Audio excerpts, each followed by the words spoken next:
Okay, so for this lecture, we're going to focus in on classical conditioning.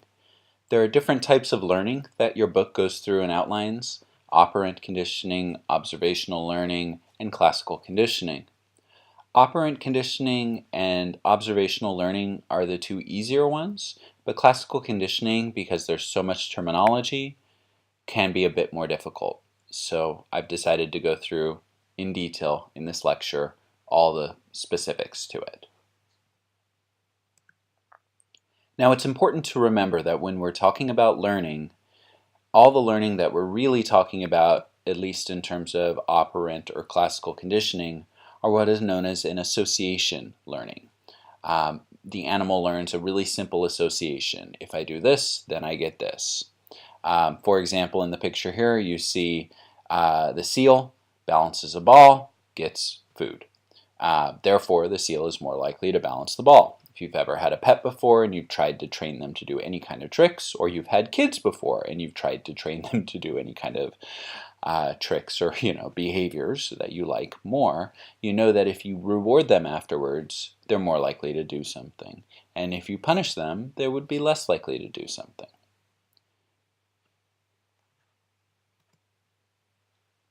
Now, with classical conditioning, we need to talk about the Russian physiologist named Ivan Pavlov.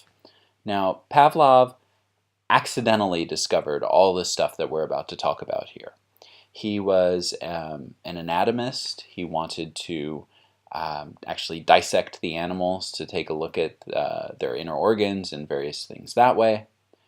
But he had a lab full of dogs, and he started to make some observations based on his interaction with these dogs. And one of the key things was that he noticed that when he would walk into the room and he was about to feed them, but he had not fed them yet. That's the key. The dogs were already salivating. And he kind of wondered, well, why are the animals salivating? All they have in front of them is me. Okay? Unless they want to eat Pavlov, why are they salivating? So this was the big question that kind of led to it all. Again, the key is that if I were to show the animals a piece of meat, you would expect them to be drooling, to be salivating. But in this case, there was no food there. So why were the dogs salivating? Of course, the dogs had learned, and the dogs had learned that when Pavlov entered the room, the dogs get food. So this is actually a really basic kind of learning, and this is what's called classical conditioning. Now, the key to classical conditioning is, notice that we're not talking about a behavior that the dog can choose to do. We're talking about a behavior that is automatic. Drooling, increasing the saliva, that's not a behavior that the dog has control over. So when we talk about classical conditioning, those are the kinds of behaviors that can be classically conditioned.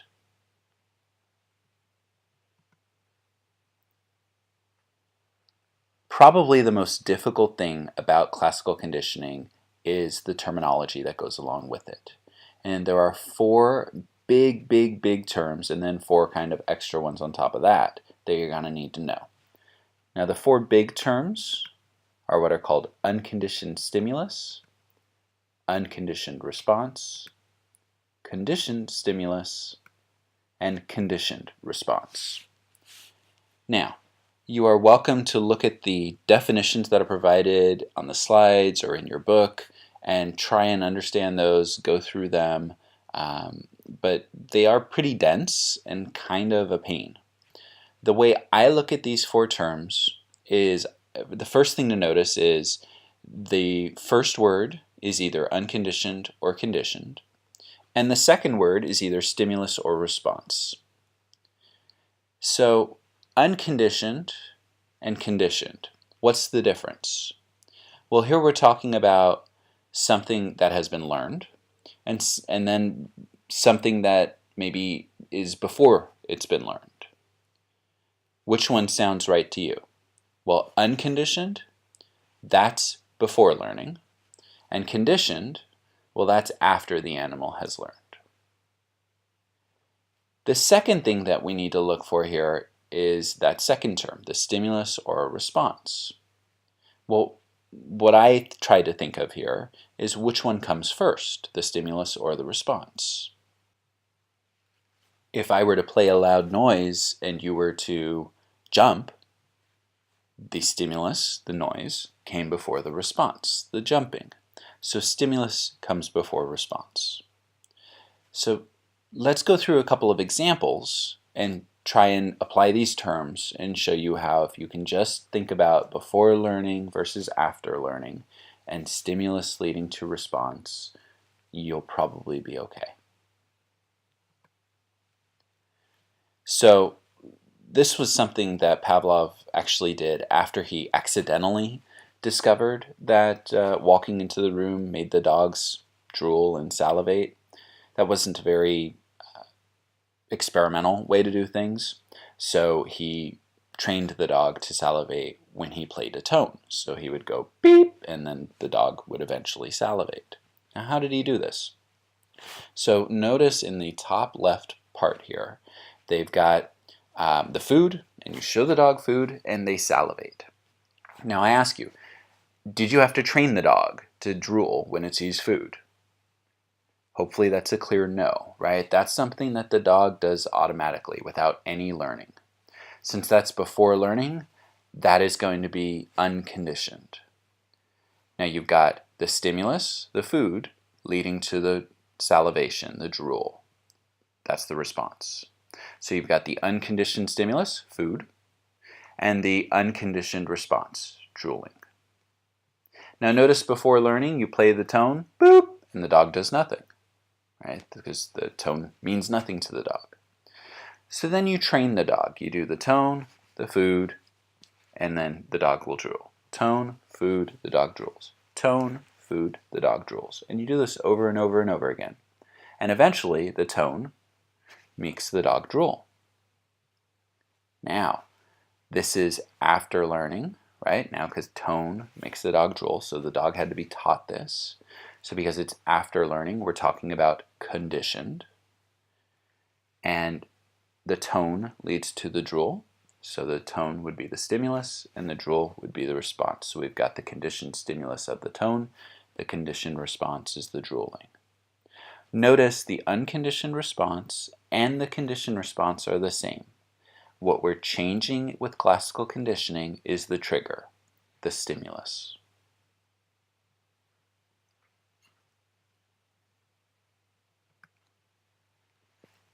One of my favorite things that you can cover when you talk about classical conditioning is the fact that sometimes accidental things can be conditioned.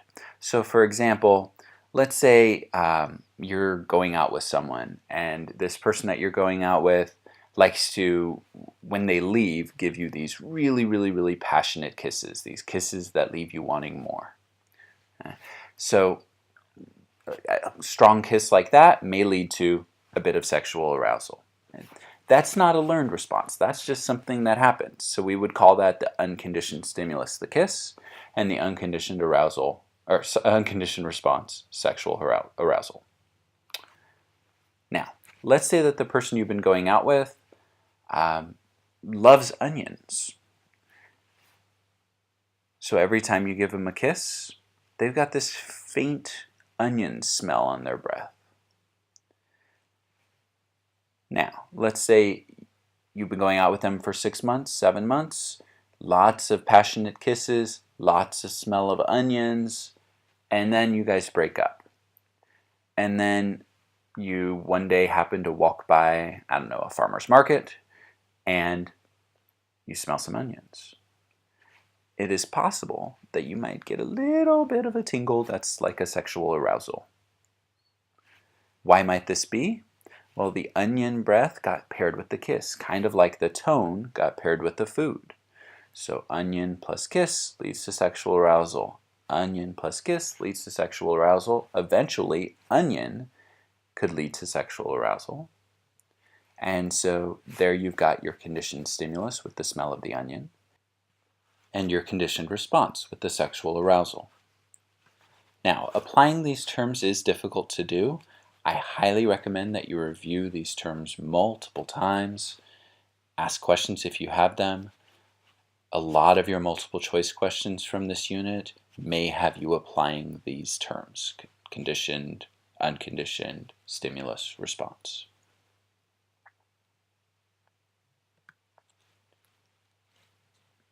Now, how do you get the best learning from your animal? For example, is tone then food better to make it so that the animal will eventually learn that tone equals food?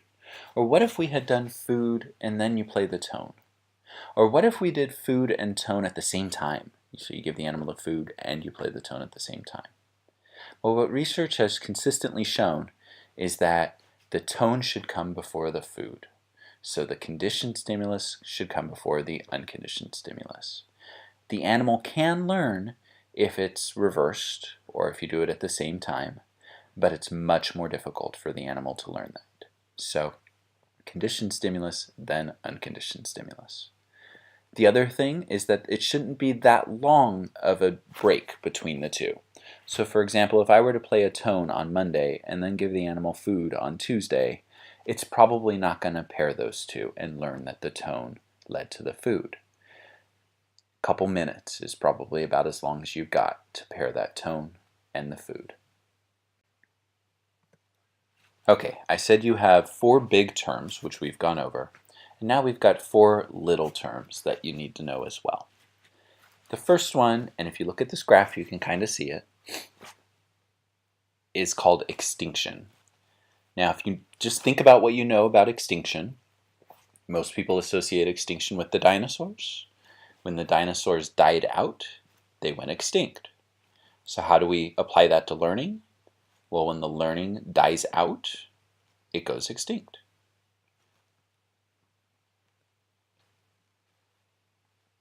So if we were to play the tone and then give the dog the food, and then tone and then the food, and then the tone and then the food, the animal will start drooling every time it hears tone.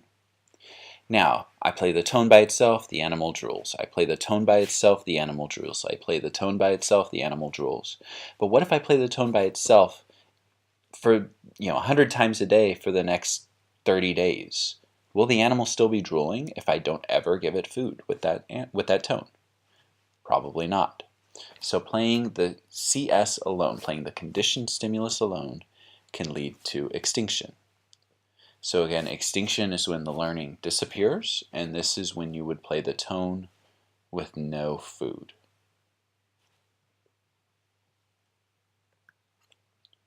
The other thing that you see in this graph is a term called spontaneous recovery.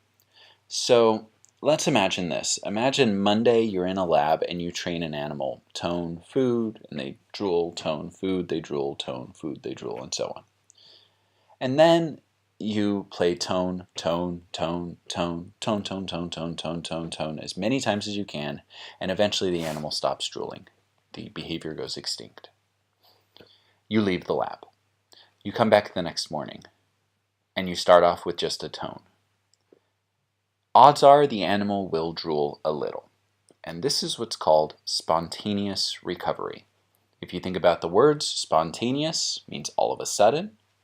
Recovery means it's coming back. So it must have gone away for it to be coming back. So spontaneous recovery is something that happens after extinction. And this is when you get a bit of the drool back if you play the tone after you made the behavior go extinct. Spontaneous recovery is not all that weird if you think about, let's say you're afraid of dogs. You got bit by one when you were a kid or something like that. And then you're exposed to dogs every day. Let's say you move into a house or have neighbors or friends that have this dog. And so you see this dog every day. And eventually you get less and less and less and less and less afraid of dogs. But then let's say you stop seeing your friend. You move out of wherever you are. You're no longer exposed to that dog every day. And 6 months goes by. And then, all of a sudden, you are around a dog. It's possible you'll get a little bit of fear. Even when before you were no longer afraid, it's highly possible, even likely, that you will get a little bit of fear, that your fear would come back, so that that response would come back when you saw that dog. Again, the term here is spontaneous recovery. All of a sudden, it comes back. Now, what about this? Let's say I play the tone, and I'm always playing the same tone for this dog. So it always hears boop, and then it drools. Boop, then it drools. And then what if I play boop, or boop, or boop, right? Different tones. Will the animal still drool? So how specific is the learning? There are two terms that go along with this. In some cases, the animal will generalize. That is, the animal will respond to those different tones, just like they would the original. In other times, the animal will discriminate. That is, the animal will not respond to it anymore. So if the animal is trained on boop, and then I go, the animal probably would tell the difference between those two things and not drool at all. This little cartoon here, we've got the snail, and the caption is Billy Bob realizes he's just spent the last 40 minutes hitting on a very attractive tape dispenser. So is the animal there generalizing or discriminating? Give you a second. Okay, the right answer here is the animal is generalizing, right? It's taking the idea of a snail and making it larger, making it more general, generalizing. Discriminating is making it more specific, and generalizing is making it more general, broader. So let's go through a few examples for the generalizing and discriminating idea. I have a lot of students who love chocolate. A lot of people love chocolate. And so I've had a few over the years that said, just give me any chocolate, I'll eat it, I love it, it just tastes so good, and so on. And so I found online like a chocolatier, I believe it was in Denmark, that made gag gifts, and they were different shaped chocolates. And I kid you not, this came from their catalog. This was their chocolate. Now my question is, do you still want it? If you're starting to say, no, I won't eat that, it's supposed to be delicious, but it just grosses me out, what have you done? Well, some people, and you can actually go both ways with this one, in some ways you could be discriminating, because you could be saying, well, I love chocolate, but to me that is not chocolate. That looks like poop. Other people might argue that you're generalizing. You are generalizing your disgust of feces. That's not feces, but in fact, anything shaped like that makes you feel disgusted. So sometimes with these examples, you can actually go either way. Now, every exam question should be clear, so there should never be any ambiguity in the exam questions.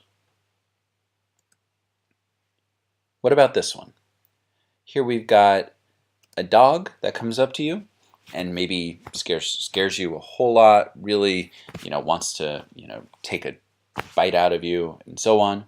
And so you are terrified of dogs for a while. Would you still be terrified of this little guy? The caption reads, "This is Fluffy. He is the destroyer of the worlds." He looks a little evil to me, but, he's itty bitty. Most people probably wouldn't be too terrified of him. What are you doing here? Is this discriminating or generalizing?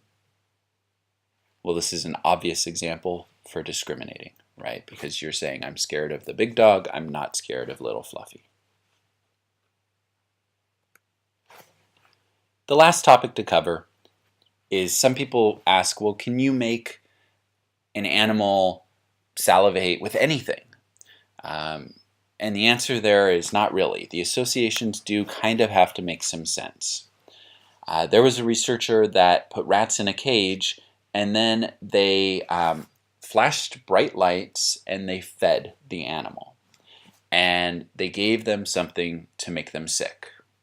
And then they looked to see, well, which thing did the animal learn that made them sick? So Did the animal pair the food that it ate with getting sick? Or did the animal pair the bright lights that were flashed to make them sick? Well, think about it. If you ever go home after a long day and you've got an upset stomach, what do you think about? Right? You probably think, ugh, what did I eat? You probably don't think, oh, what bright lights were shined at me today, right? So animals are far more likely to associate food with being sick than the light with being sick. Now they did the same study and they gave them food, they flashed bright lights, but this time afterwards they shocked the animal. Which one do you think it was more likely to pair with the shock? Well, the animals were far more likely to learn that light led to the shock compared to the food leading to shock. So some things were just prone to associate with each other and other things were not. This concludes the classical conditioning lecture. Please make sure that you think about all those terminology. Remember, unconditioned response, unconditioned stimulus, conditioned response, conditioned stimulus. And then you've got extinction, spontaneous recovery, generalization, and discrimination. So those are your big pieces for this lecture. Please let me know if you have any questions at all.